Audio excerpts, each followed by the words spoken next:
That's me, Chris, and that's my girlfriend Danielle. And this is the story of an adventure to the complete opposite side of the planet and back. I suppose it all started just over a year ago. I was working in a travel money bureau, the first job I'd had that I'd ever really enjoyed.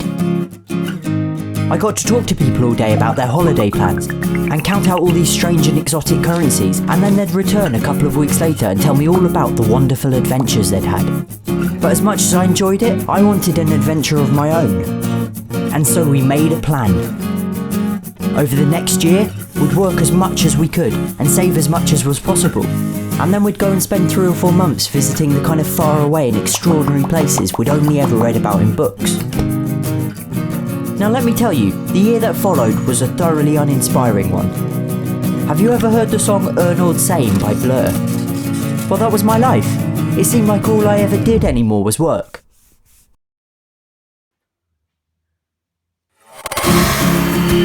But then one day the year was up, and that was when everything got exciting again. We booked the flights, we reserved the hotels, we had the vaccinations, and we packed our bags. My last day of work was a Thursday. They got me a card and some Singapore dollars, and whilst I was genuinely sad to be leaving, I was also probably the most excited I've ever been in my life. All that was left was to sleep.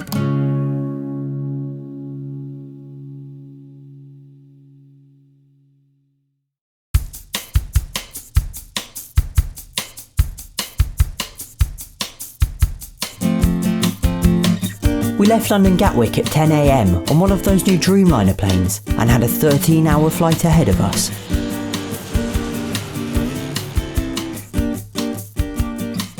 I didn't really sleep that much, and so by the time we landed, my body clock was completely out of sorts. But that didn't matter, because after a whole year of planning and crossing the days off a calendar, we were finally here, Singapore, and we were ready for the first adventure to begin. Well, actually it did matter.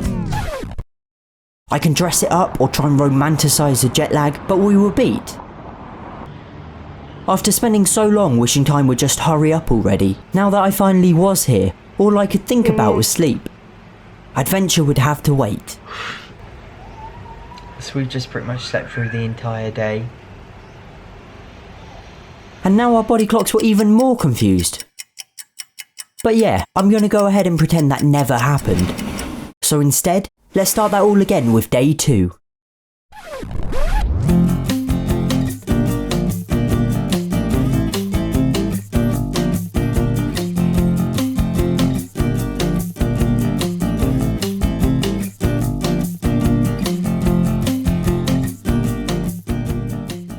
So today's day 2. Again, it's very hot and we're on our way to Gardens by the Bay. The Gardens by the Bay are one of Singapore's top attractions. Spanning 250 acres, they cost over $1 billion to build and feature several themed gardens, multiple lakes and ponds, 2 large conservatories, and then the park's centrepiece, Super Tree Grove. Now in the months leading up to this trip, I've seen quite possibly every single picture and video that exists of the super trees. But to actually be there and to see them in person like this was like waking up as a kid on Christmas morning. 12 super trees make up the grove, the largest of which is 50 metres tall and houses a rooftop bar and a restaurant. A walkway connects several of the trees, offering visitors an up-close look at their canopies, as well as panoramic views over the entire gardens complex. So we're going to go up the walkway a bit later. Right now we're going to head to the massive kind of conservatory things. You go in them, you can actually see it just over there. There are 2 conservatories, the Flower Dome and the Cloud Forest. The Flower Dome is the world's largest columnless greenhouse and features flowers and plants from arid regions around the world, as well as all manner of sculptures and statues.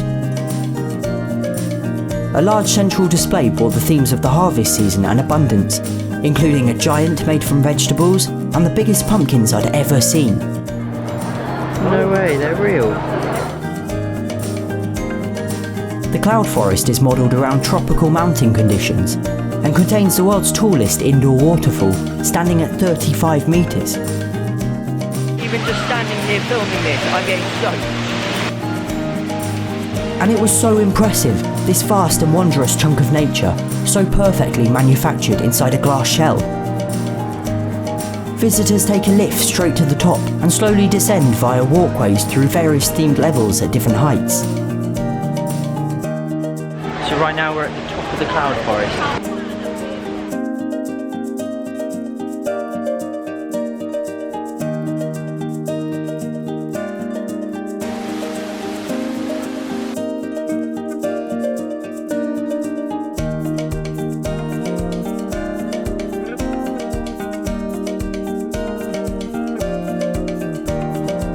We returned to the super trees, only to find that the queue had suddenly grown to an expected wait of over an hour, and so it wasn't until the following day that we actually came back to go up the walkway.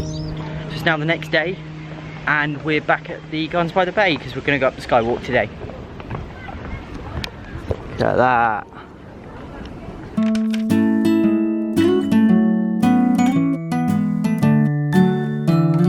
This time there was no queue and we went straight up. Taking the stairs seemed like such a good idea a minute ago. Although it was only 7 stories tall, the stairs were exhausting in this heat, but we got to see the insides of the trees, which was really interesting. We could see the various methods by which the plants were attached to the frame, and the irrigation system they used to keep them watered.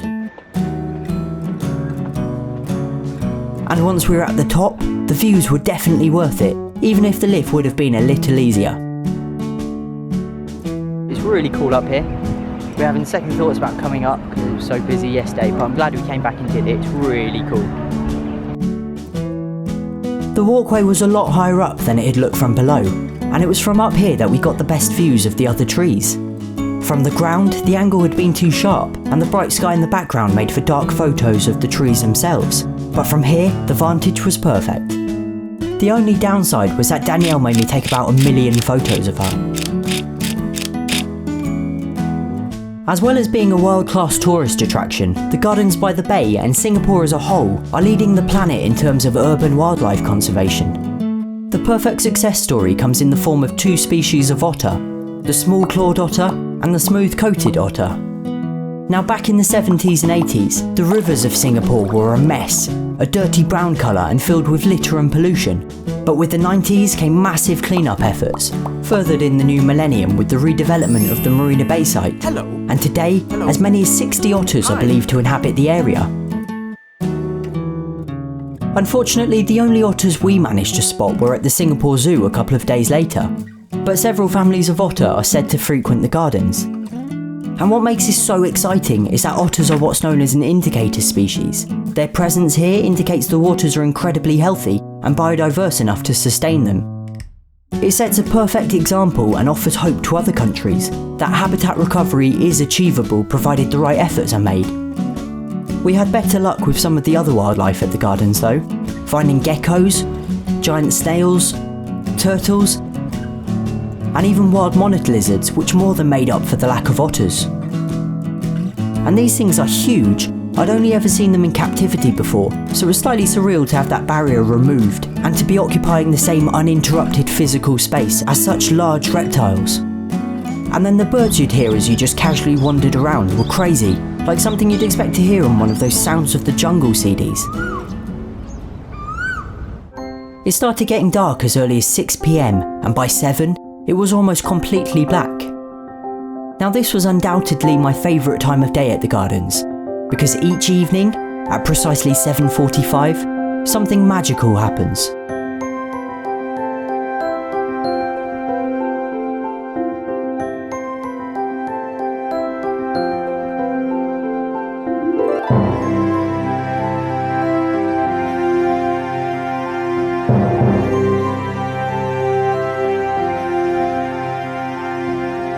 Everything about this place had just been so impressive.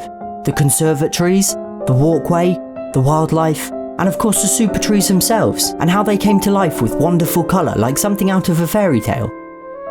Even as we walked back to our hotel, every building in the city looked like it had been built specifically to impress us, and it was certainly working.